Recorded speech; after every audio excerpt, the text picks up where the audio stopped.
নমস্কাৰ dear students সকলোকে স্বাগতম জনাইছোঁ আছাম ষ্টাডি ইনফো ইউটিউব চেনেলটোলৈ তো মৰমৰ ষ্টুডেণ্টসকল আজি লৈ আহিছোঁ ক্লাছ 9ৰ অধ্যায় 3 অৰ্থাৎ চেপ্টাৰ যিটো 3 নম্বৰ আছে বিজ্ঞানৰ অণু আৰু পৰমাণু এই পাঠটোৰ সকলোখিনি কুৱেশ্যন এনচাৰ আলোচনা কৰিম যাতে তোমালোকৰ পৰীক্ষাত একেবাৰে কমন পৰে আৰু এইটোৰ ইংলিছত কোৱা হয় এটমছ এণ্ড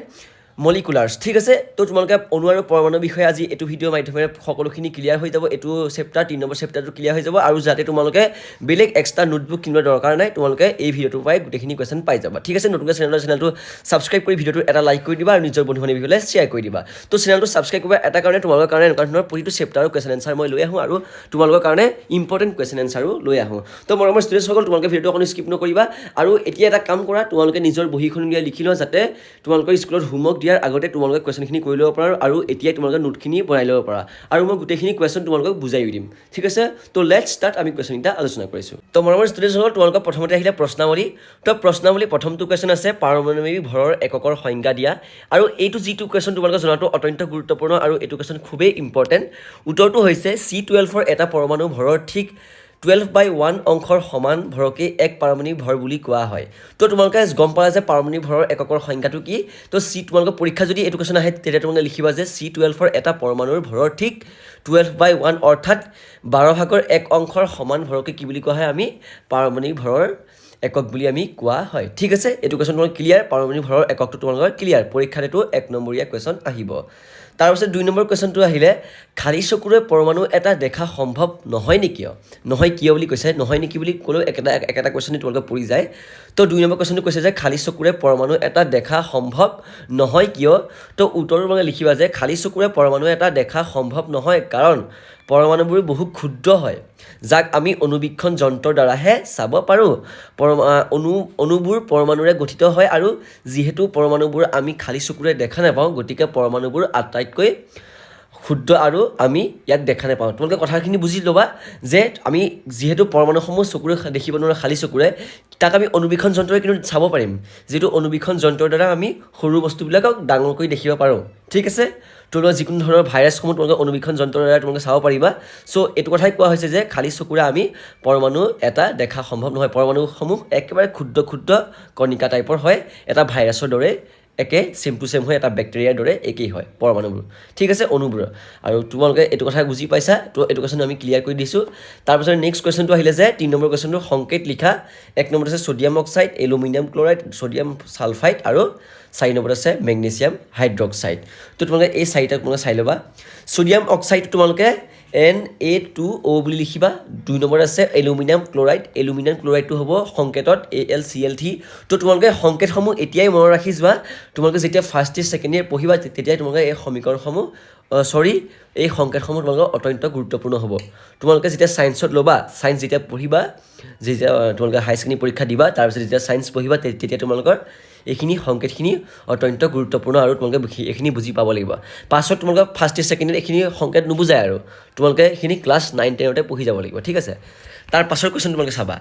পাছৰ কুৱেশ্যনটো ক'ব বিচাৰিছোঁ 3 নম্বৰ যিটো আছিলে ছ'ডিয়াম ছালফাইডৰ যিটো সংকেতটো হৈছে Na2S মানে তোমালোকে কি বুলি লিখিবা ছ'ডিয়াম ছালফাইড 4 নম্বৰত আছে মেগনেছিয়াম হাইড্ৰক্সাইড তো মেগনেছিয়াম হাইড্ৰক্সাইড তোমালোকে MgOH বুলি লিখিব লাগিব তাৰপিছত 4 নম্বৰ কুৱেশ্যনটো কৈছে যে তলৰ সংকেতবোৰে বুজোৱা যৌগবোৰৰ নাম লিখা তো তলৰ যিখিনি সংকেত তোমালোকে দিয়া হ'ব সেই সংকেতখিনি যৌগটো লিখিব লাগিব তোমালোকে এটা পাইছা সংকেত আৰু এটা পাইছা যৌগ মানে হৈছে যিটো আমি আখৰে লিখোঁ আৰু সংকেতসমূহ হৈছে যিটো যৌগক আমি সংকেত সহকাৰে লিখোঁ তো Al2SO4 তো এইটো তোমালোকে এলুমিনিয়াম ছালফেট বুলি লিখিব লাগিব CaCl2 এইটো তোমালোকে এইটো সমীকৰণ সংকেতত হৈ আছে তাৰপিছত তোমালোকে এইটো কিহত কৰিব লাগিব যৌগত কৰিবলৈ হ'লে কেলছিয়াম ক্লৰাইড বুলি ক'ব লাগিব K2SO4 টো পটাছিয়াম ছালফেট আৰু KNO3 এইটো হৈছে পটাছিয়াম নাইট্ৰক্সাইড ঠিক আছে তাৰপিছত CaCO3 টো হৈছে কেলছিয়াম কাৰ্বনেট CaCO3 টো তোমালোকে খুবেই গুৰুত্বপূৰ্ণ তোমালোকে এইটো পৰীক্ষাৰ কাৰণে এতিয়াই চাই থোৱা হাফেলি নহওক তোমালোকৰ এনুৱেল এক্সাম হ'লেও এইটো কুৱেশ্যন আহিব যে কেলছিয়াম কাৰ্বনেটটো তোমালোকৰ CaCO3 যিটো যৌগ এই যৌগটোৰ নাম কি তো তোমালোকে লিখিবা যে কেলছিয়াম কাৰ্বনেট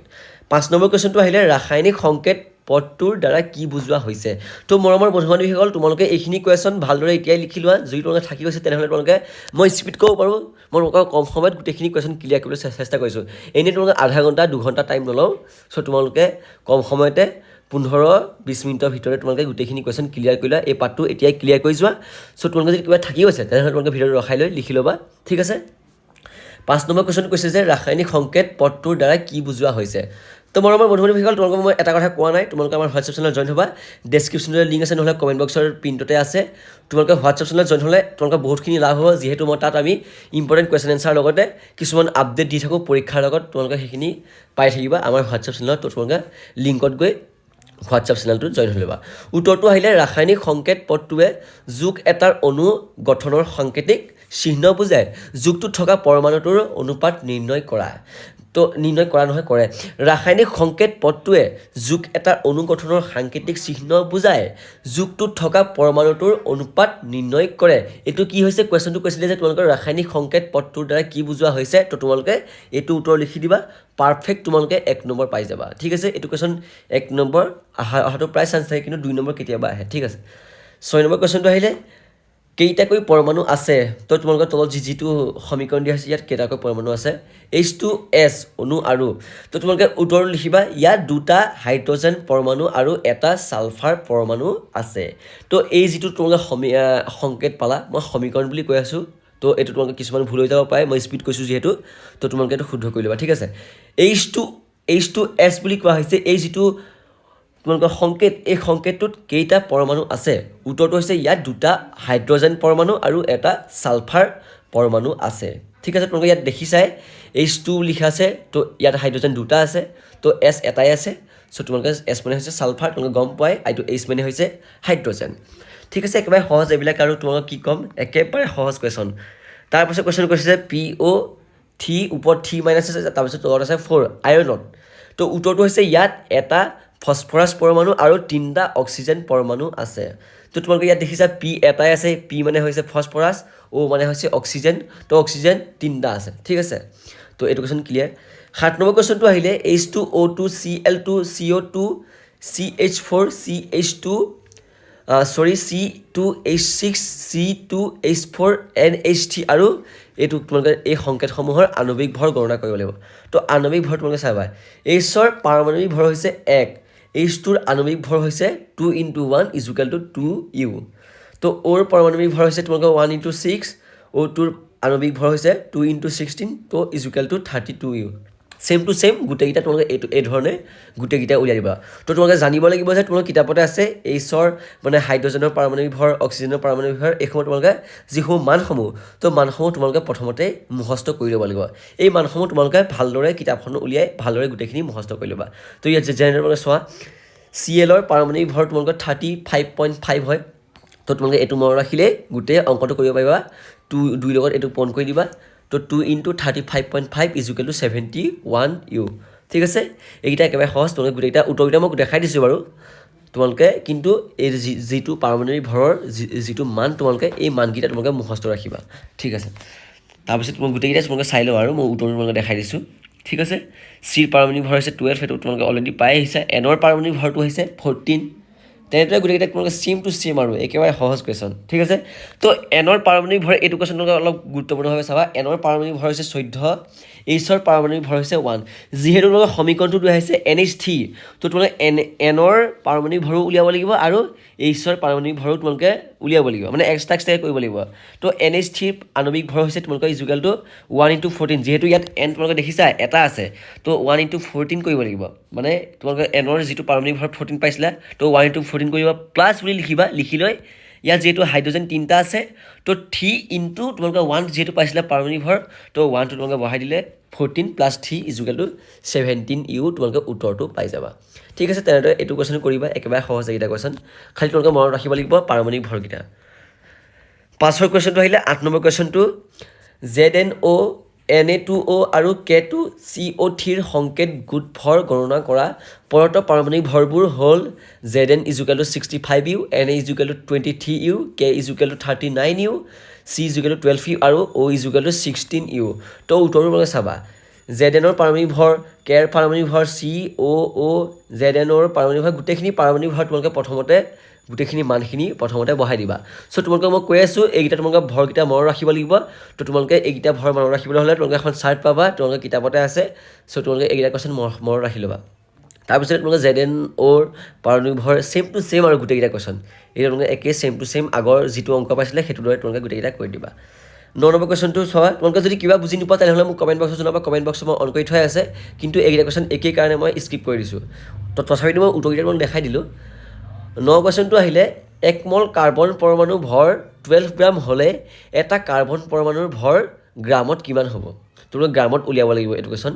তো কুৱেশ্যনটো তোমালোকে ভালদৰে লিখি ল'বা 1 মল কাৰ্বন পৰমাণুৰ ভৰ 12 গ্ৰাম হ'লে এটা কাৰ্বন পৰমাণুৰ ভৰ গ্ৰামত কিমান হ'ব তো উত্তৰটো চাবা 1 মল কাৰ্বন পৰমাণুৰ ভৰ is equal two 6.022 into 10 to the power 23 তো 1 মল কাৰ্বন পৰমাণু এইটো ভৰটো হৈছে আমাৰ তোমালোকে যদি কুৱেশ্যন যদি আহে 1 নম্বৰ মাল্টিপল চইচ কুৱেশ্যন যদি আহে 1 মল কাৰ্বন পৰমাণুৰ ভৰ কিমান হ'ব তো তোমালোকে লিখিবা যে 6.022 ইনটু 10 টু দি পাৱাৰ 23 এটা কাৰ্বন পৰমাণু ভৰ তো 6.022 into 10 to the power 23 divided by 12 হ'ব তো তোমালোকে এইটো যেতিয়া হৰণ কৰি দিবা তেতিয়া তোমালোকে 1.99 ইনটু 10 টু দি পাৱাৰ -23 পাবা মাইনাছটো যদি তোমালোকে নিদিয়া কিন্তু ভুল হ'ব তো -23 তোমালোকে লিখি দিবা ঠিক আছে তাৰপাছত তোমালোকে চাবা তাৰপাছত নেক্সট পেজটোত কুৱেশ্যনটো আছে 10 নম্বৰ কুৱেশ্যনটো 100 গ্ৰাম ছ'ডিয়াম আৰু 100 গ্ৰাম আইৰণৰ কোনটো পৰমাণুৰ সংখ্যা বেছি থাকিব দিয়া আছে যে তোমালোকক NA ৰ পাৰমাণৱিক ভৰ হৈছে 23U আৰু Fe is equal to 56U তো উত্তৰটো তোমালোকে চাবা উত্তৰটো কৰিবলৈ হ'লে ছ'ডিয়ামৰ পাৰমাণৱিক ভৰ হৈছে 23 গ্ৰাম